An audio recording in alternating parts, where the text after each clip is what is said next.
Alright, mates. Oh god, that's a terrible English accent.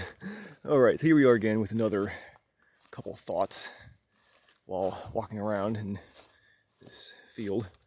So, I was watching a Delta 34 video today about red dots and LPVOs, and god, I'm being assaulted by bugs already.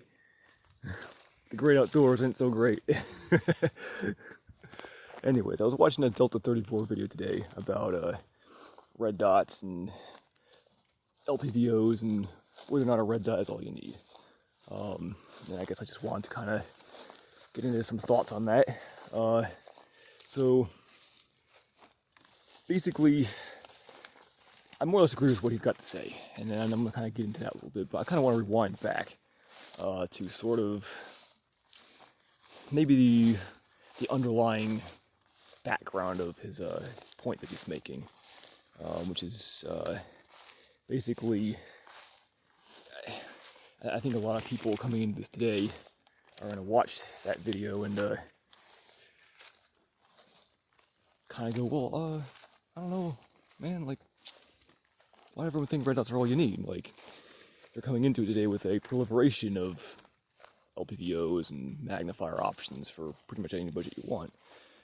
But I think to help people understand why a red dot isn't all you need, you kind of need to go and rewind back like 15 years. So basically, red dots got huge because anything that counted as anything close to an LPVO kind of sucked. There were no, you rewind 12, 15 years back, and there weren't any good options. That's kind of about where I got started in guns, was 2010s, 2009, back in those eras, and there was nothing like people are familiar with today.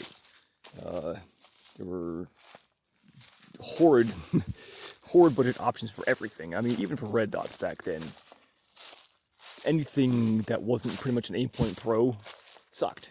So that's how the Aimpoint Pro got to become like the king of the budget red dots, was because that's all there was. It was kind of the same way with scopes, especially in the lower magnification ranges. You had some 2 to 10s, which was about as good as it got if you wanted a decent quality scope. You'd probably end up with something from like Loophole if you were on a budget, or something from like Night Force or Schmidt and Bender or something if you had all the money in the world. And obviously there was more brands than that, but just for a brief overview, let's go with those. So, yeah, there were horrid budget options. None of it was really great, which means that all the good stuff commanded a pretty high price, and even the higher price stuff was pretty mediocre in various ways. Like, there was no illumination, bad reticles, or reticles that just weren't really well suited for, a general purpose optic like we're used to today. Poor eye boxes, stuff like that. Scopes that were meant to be scopes, mounted on, either a bolt-action precision rifle or a hunting rifle or something like that. Not, for a, shoot and move kind of use. Where was I getting at? So, because of the high price, yes, right? You see that piece of paper? I made notes this time. Notice how much better I'm doing at this speed. Oh god, a house. Oh, I'm made. Yeah, this is going so well. So much better than last time. I'm going to be like the highest skilled YouTuber in no time at all at this point. Yes, sir. You guys are lucky that you're getting in on the ground floor of my greatness. Oh god. So anyways, because of the high price of any optic that was actually worth a shit and came even close fitting the niche that the LPPO does these days, there was no real, like, proliferation in the concept. And so because there was no proliferation, that led to sort of a self-reinforcing market of either no options or poor options. And that brings us back to sort of the red dot market that kind of went hand in hand with that, because there was no Holosun back then. I know, shocking, isn't it? People become so used to an easy budget market that they forget that this didn't exist but like a few years ago. It's amazing how technology marches on like that. But back in the day, really the best budget red dot you could hope to get was an Aimpoint Pro that you could pick up used on, you know, one of the various gun boards for like somewhere in the 300s, usually around 350, 375 for one in minty condition. On top of that being one of, if not really the only, quote, budget red dot that most people could afford, that was kind of why, like I said before, the Aimpoint Pro became sort of, it's still kind of known as like the king of the budget red dots, because it is really, in the years that have gone by, there's very little that can beat that thing for a combination of, you know, price point and durability, as well as battery life and stuff like that. That's yeah. People are gonna be like, well, didn't like the Vortex sights exist back then? Yeah, they did. The Vortex sights back then were still as mediocre and sucky as they are now. And I mean, like, the red dots, not, you know, some of their scopes are fine, but I mean, like, for red dots, like the Spark and whatever, yeah. Boo, hiss, terrible sights. Okay, right, I'm sure some people had luck with them, and they'll come in the comments and be like, this is fine. Great, I'm glad you had luck with them, but nobody I knew ever did, and they sort of gained a rep as, like, being, like, maybe one step above the China dots you could get on Amazon back then. You'd put those on, like, your 22. If you were desperate for something to put on your 22 and didn't want to dish out for another Aimpoint, people would be like, oh, well, alright, fine, I'll pick up the Vortex for $80 or whatever they used to go for on sale at PSA. you put up with them if there was literally nothing else that you could afford in that budget. So, because the market was honestly pretty terrible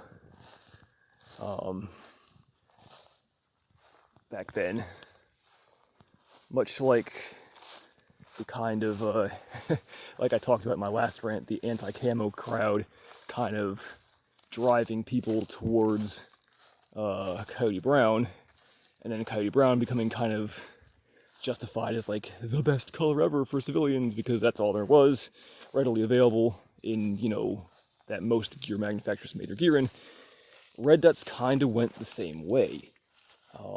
And so, because the overall optic options were meh back then, you get to the point today where the idea of all you need is a red dot, or as a civilian, I'm never going to take a shot over 100 yards. If you're wondering where a lot of that mentality comes from, it comes from back then.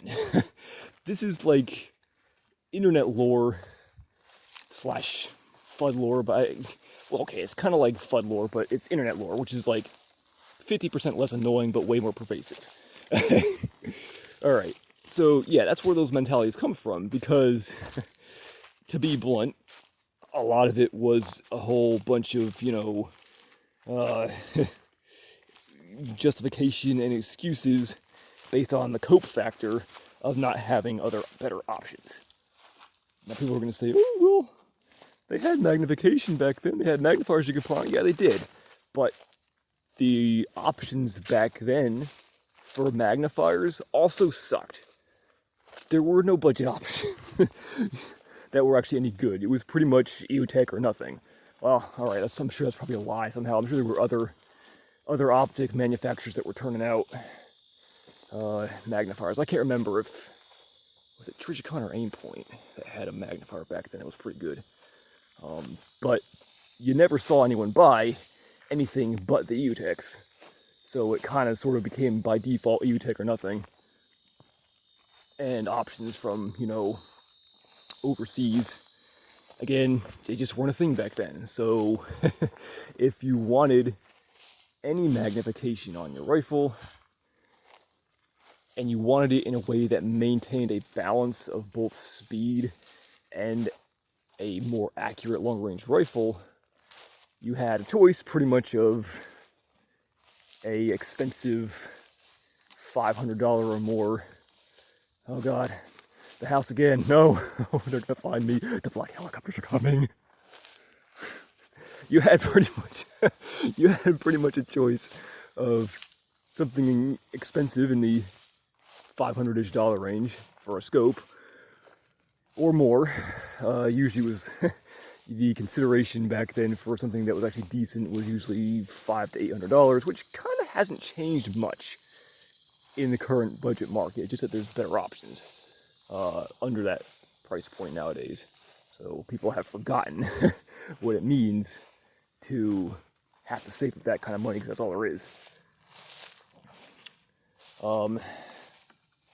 And then, if you didn't want to put up with the weight, the slightly better but still kind of mediocre reticles, the poor eye boxes, etc., the usual stuff people are used to with higher magnification scopes being attempted to be used in a dynamic environment. If you didn't want that and you want something a little more versatile, you had to go to a red dot with a magnifier, which, like I just discussed for the last 12 minutes, pretty much was Aimpoint or nothing, or EUTech or nothing, but EUTech had serious issues back then.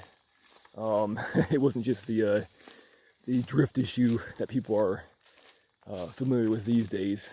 It was issues with like the batteries and stuff like that. So it was pretty much Aimpoint or nothing for a red dot. And then some sort of, $500 magnifier that you're going to stick behind your $300 to $400 red dot. So either way, you were walking into a setup if you want magnification of like $500 to $800 on the low end. So yeah, because that was such an expense, in my opinion, that's what led to the current sort of cope mantra of all you need is a red dot and you're never going to need to shoot past 100 yards becoming sort of the accepted truth that people then translate to reality today. But going back to the Delta 34 video, he really makes some excellent points in there about, when it comes to just having the extra magnification for positive ID, and just to see things even within 100 yards, really does a great job of debunking a lot of that all you need is a red dot thing that people have come to cling to these days. So I guess my rant here is magnification is the way. It has always been the way. You should definitely have magnification on your rifle, because if you have magnification, you can see things. And in some ways, it's way the hell more handy to have magnification on your rifle if you're gonna, be in a threat environment than it is to have a separate set of like binos or a monocular or something like that. And I know, you don't want to point your rifle at things you want to destroy. I get it. Like, we know. Thank you for that clarification. But my point being is, if you're in an environment where you think you're positively IDing a threat, having the magnification on your rifle ready to go, whether it be a low power variable, a low power variable or a flip to side magnifier, is going to take you way less time to deploy than it's going to be to dig that set of binoculars or monocular out of whatever pouch you stuffed it in. because you were absolutely sure that all you needed was your red dot, and you were absolutely sure that you'd totally be able to see those guys hiding in the bushes 50 yards away, or 100 yards away, or all those other ranges in between that everyone's so sure they're never going to need to shoot as a civilian. But they also leave out the fact that even, depending on the situation, sure, all you need is a red dot, but depending on the situation, there's nothing that says just because you're thinking you're going to have to shoot that you end up having to shoot. And I can think of plenty of situations in potential future events where it would be really handy to be able to get a little more visual range out from whatever location you're defending or scouting than just your old Mark 1 eyeball. Especially if you're pretty sure that those guys in the bushes are going to start shooting at you in the next couple minutes. Having that magnification ready to just pop over and go is a huge, huge benefit, as opposed to either having to set up a observation point with a big ass scope on a tripod and all that shit, and then that's more weight you got to carry around with you if you're going to go out and scout or recce. Yeah, I'm not saying you shouldn't have the binoculars or whatever else extra,